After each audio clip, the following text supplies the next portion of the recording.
और बड़ी खबर आ रही है, पहलगाम हमले से जुड़ी हुई आतंकी मूसा पाकिस्तानी सेना का पूर्व कमांडो है। आईएसआई ने उसे लश्कर में भर्ती कराया था।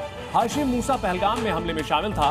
पाक सेना में पैरा कमांडो था मूसा, और जिस तरह से हमले को अंजाम दिया गया था, जानकारों ने यही बताया था कि ये हमला पूरी तरह से मिलिट्री ट्रेंड आतंकियों द्वारा किया गया था, और जो लोग उसमें शामिल थे उसमें पाकिस्तान की सेना का एक अधिकारी भी शामिल रहा था, और पैरा कमांडो था हाशिम मूसा, जो कि पहलगाम हमले में शामिल रहा था। तो देखिए, बेगुनाह शहरियों की हत्या कराने के लिए पाकिस्तान की सेना के जो कमांडो हैं उनको भेजा गया था, और ऐसे में पाकिस्तान ये दावा करता है कि उसका कोई हाथ नहीं है, तो ये मजाक लगता है पूरी दुनिया के सामने।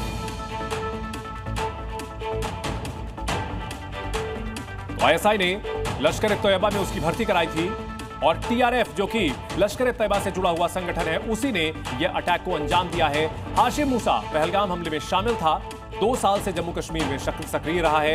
अनंतनाग जम्मू कश्मीर का रहने वाला है। आदिल हुसैन ठाकुर, वहीं अली भाई उर्फ तलहा, वो भी 2 साल से जम्मू कश्मीर में सक्रिय है। तो हाशिम मूसा, जो कि पहलगाम के हमले में शामिल था, पाकिस्तानी सेना का पूर्व कमांडो, इसके अलावा जो दूसरे कातिल हैं पहलगाम में जिन्होंने 27 बेगुनाह लोगों का कत्ल किया है, उनकी पहचान भी लगातार हो रही है। और हाशिम मूसा, जो कि पाकिस्तानी फौज में पैरा कमांडो रह चुका है, और पहले भी ऐसे कई घटनाएं सामने आ चुकी हैं जिसमें पाकिस्तानी सेना के कमांडो आतंकी गतिविधियों में शामिल रहे हैं।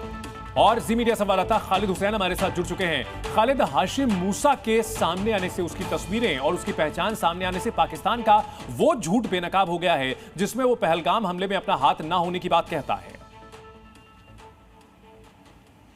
बिल्कुल, इस बात से सीधा स्पष्ट हो जाता है कि हाशिम मूसा, जो अलियास आसिफ फौजी है, वो 2 साल से यहाँ सक्रिय है, लेकिन 2 साल से पहले वो पैरा कमांडो था, और एक एलीट फोर्स जो पाकिस्तान की मानी जाती है उसका एक कमांडो था। और फिर वो आज की डेट में जो है लश्कर-ए-तैयबा का एक हार्डकोर एक्टिव टेररिस्ट है। और वो न सिर्फ आज पहलगाम में, बल्कि इसके पहले जो अक्टूबर 2024 में 2 हमले लगातार हुए थे कश्मीर घाटी में, जिसमें गगनगीर हमला, जहां 11 लोगों को मार दिया गया था, बट्टापथरी गुलमर्ग में जहां हमला हुआ था, जहां 4 सेना के जवान शहीद हुए थे, उन हमलों में भी वो शामिल था। शामिल एक्टिवली नहीं था, कॉन्स्पिरेसी उसकी थी, कई जगह एक्टिव था, कहीं कुछ था, लेकिन उसका रोल बहुत महत्वपूर्ण था उनमें। आज वो डायरेक्टली इस पर इन्वॉल्व है। कहा जाता है कि 2 दिनों तक उन्होंने जो हापतनार इलाका है कोकरनाग का, वहाँ से ट्रैक करके वो इसके पास पहुँचे बायसरन मीडो के, और 2 दिन वहाँ तक वो रहे।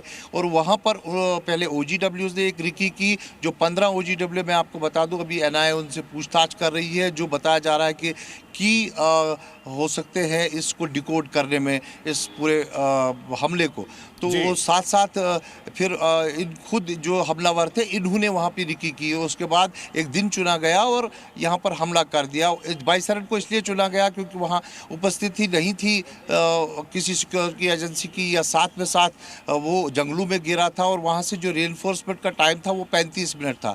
तो ये यहाँ पर थोड़ी सी चूक ज़रूर है, लेकिन उन्होंने निहत्ते आदमियों को जिस तरह से मारा है, उसकी जो है गिनौनी हरकत की पूरी कश्मीर नहीं बल्कि दुनिया ने निंदा की है। लेकिन अब ये मूसा के आने से और उसका पैरा कमांडो में होना स्पष्ट करता है कि पाकिस्तान का शुरुआत में ही ये बात साफ हुई थी कि जिस तरह से इस हमले को अंजाम दिया गया था, ये सिर्फ आतंकियों का काम नहीं था, बल्कि ये जो आतंकी थे हाईली मिलिट्री ट्रेंड थे। और ये बात हाफिज मूसा के सामने आने से पूरी तरह से साफ हो जाती है और साबित हो जाती है।